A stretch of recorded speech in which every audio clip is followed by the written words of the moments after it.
Hey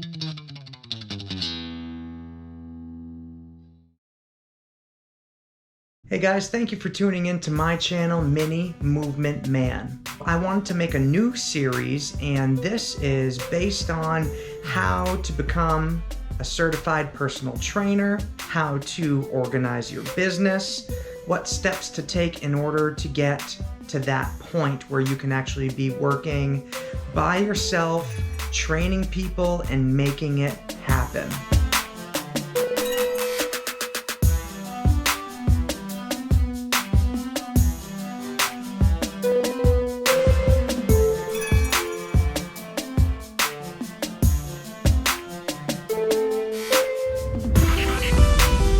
There are 3 things that you need in order to qualify to be eligible for a personal training certification.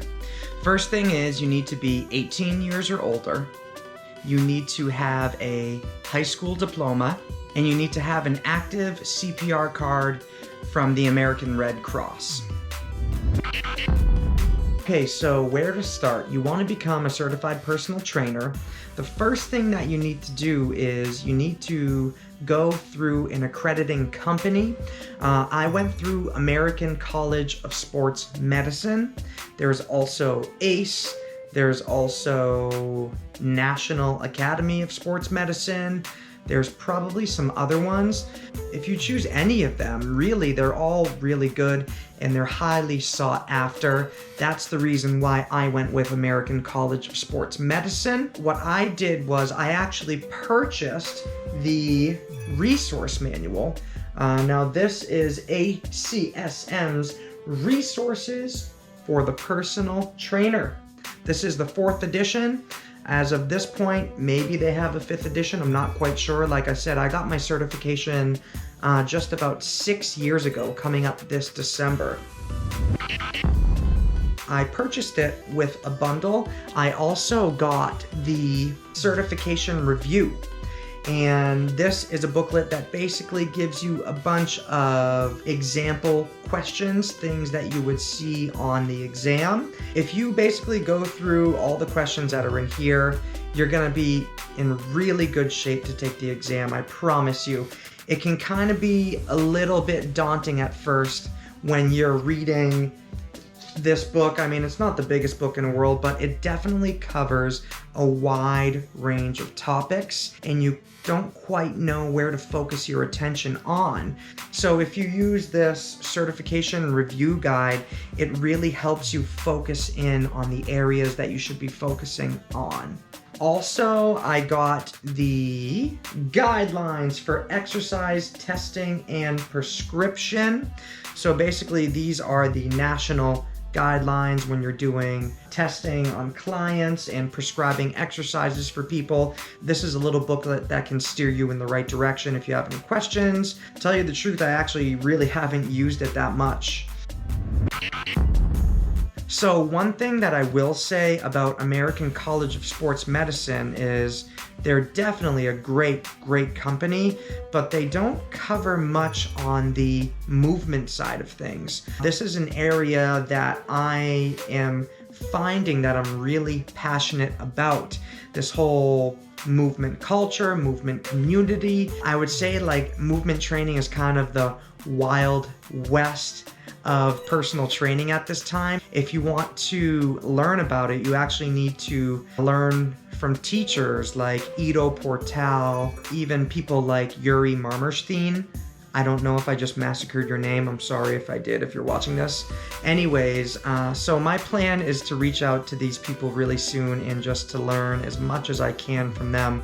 Because although American College of Sports Medicine has gave me that great base, that great foundation to get started, I really want to move into the movement side of things. That's where my true passion lies.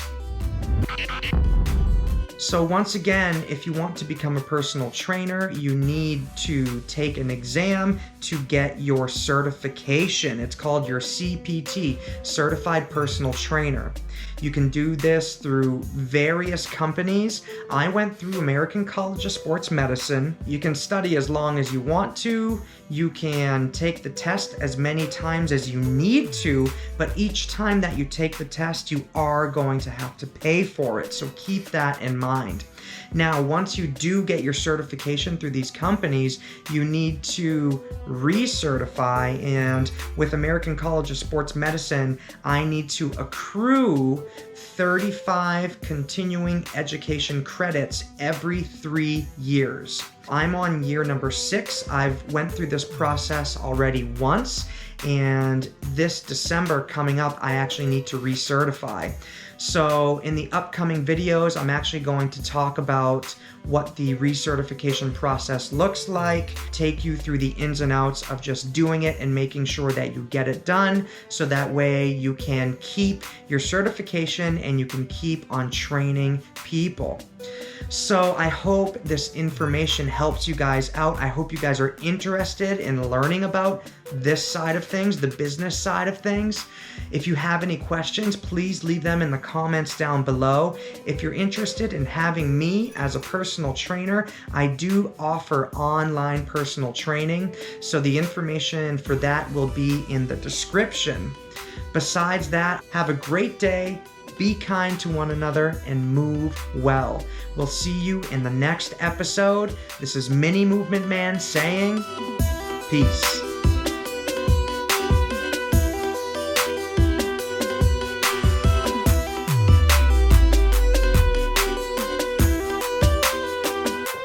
Oh boy, tests. I remember when I was studying for this thing, I was freaking out. I was trying to read the whole booklet, trying to just get all the information in there, and generally I'm not good at taking tests to begin with, so I had to take the test 4 times in order to get my certification. Now, we all know that doesn't mean that I'm not smart. It just means that it took me a little longer to get the certification than some.